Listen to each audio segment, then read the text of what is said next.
નમસ્કાર. જેમણે TAT higher secondary પરીક્ષા આપી છે એમના મનમાં મુખ્ય પરીક્ષાના કટ ઓફને લઈને ઘણી જ ગૂંચવણ ચાલી રહી છે.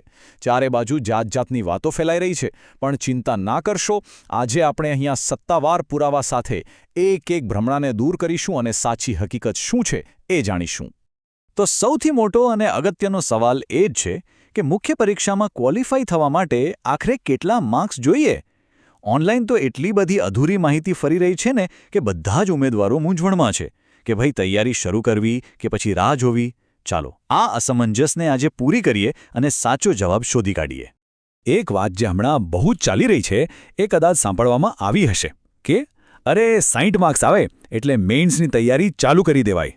આ વાત તો આમ તેમ બધે જ ફેલાઈ ગઈ છે. પણ શું ખરેખર આ વાત સાચી છે? શું આવી સલાહ પર વિશ્વાસ મુકાય? ચાલો આ દાવાને આપણે સત્તાવાર નિયમોની સામે મૂકીને જોઈએ.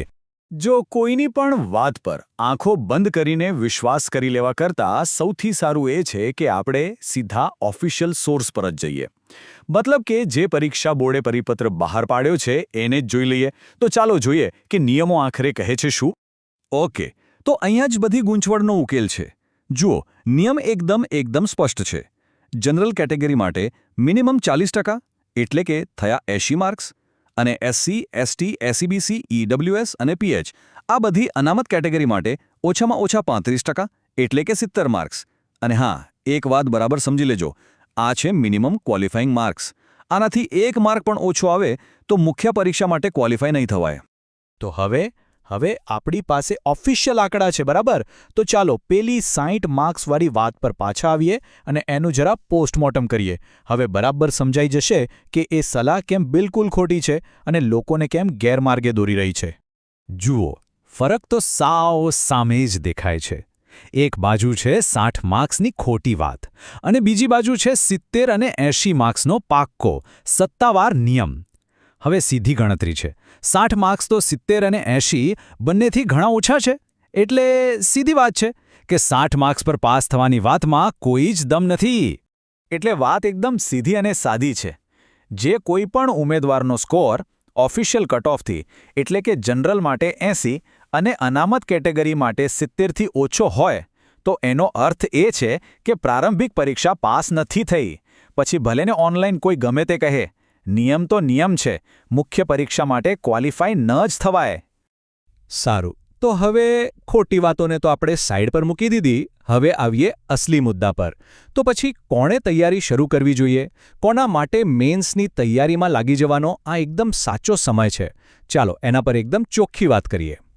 તો એક સેફ સ્કોર, એક એવો સ્કોર કે જેના પછી બહુ ચિંતા ન રહે, એ કયો ગણાય? તો જુઓ, એનાલિસિસ એવું કહે છે કે જેનો પણ સ્કોર 100 કે એનાથી ઉપર જતો હોય ને એ લોકો લગભગ નિશ્ચિંત થઈ શકે છે. બસ આવા સ્કોરવાળા ઉમેદવારોએ તો પૂરા કોન્ફિડન્સથી મેન્સની તૈયારીમાં લાગી જ જવું જોઈએ. તો હવે આગળ શું કરવું? અહીંયા 3 સિમ્પલ સ્ટેપ્સ છે જે ફોલો કરી શકાય. પહેલું, પોતાની OMR શીટ ચેક કરો અને સાચા જવાબો ગણી લો.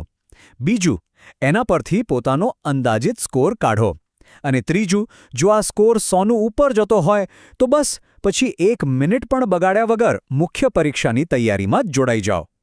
અને હા, જે ઉમેદવારો આ વખતે કટ ઓફ સુધી નથી પહોંચી શક્યા એમના માટે ખાસ કહેવાનું કે જરાય નિરાશ થવાની જરૂર નથી.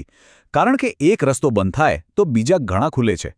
ચાલો એવી જ કેટલીક બીજી સરસ તકો વિશે વાત કરીએ જે કદાચ એક નવો રસ્તો બતાવી શકે. એક બહુ જ અગત્યની વાત છે. હાલમાં જ 3 જિલ્લાની શાળાઓમાં થઈને 170 કરતાં પણ વધારે જગ્યાઓ માટે ભરતી બહાર પડી છે અને આ ખરેખર એક સુવર્ણ તક સાબિત થઈ શકે છે. અને આ ભરતી માત્ર શિક્ષકો માટે જ છે એવું નથી હો. એમાં ક્લાર્ક છે, ગૃહમાતા કે ગૃહપતિ જેવી બીજી પણ ઘણી પોસ્ટ છે. અને આમાં સૌથી બેસ્ટ પાર્ટ કયો છે ખબર છે? આમાંથી ઘણી બધી નોકરીઓ માટે તો ટેટ પાસ હોવું જરૂરી પણ નથી. એનો મતલબ શું થયો કે બીજા ઘણા બધા ઉમેદવારો માટે પણ અહીંયા એક સારી તક છે. તો બસ હવે હકીકત શું છે એ એકદમ સ્પષ્ટ છે અને બધી ખોટી વાતો પરથી પડદો ઉઠી ગયો છે. હવે સમય છે નિર્ણય લેવાનો. બધી ગૂંચવણ અને અનિશ્ચિતતાને પાછળ છોડીને હવે આગળનું પગલું શું હોવું જોઈએ એ વિચારવાનો આ યોગ્ય સમય છે.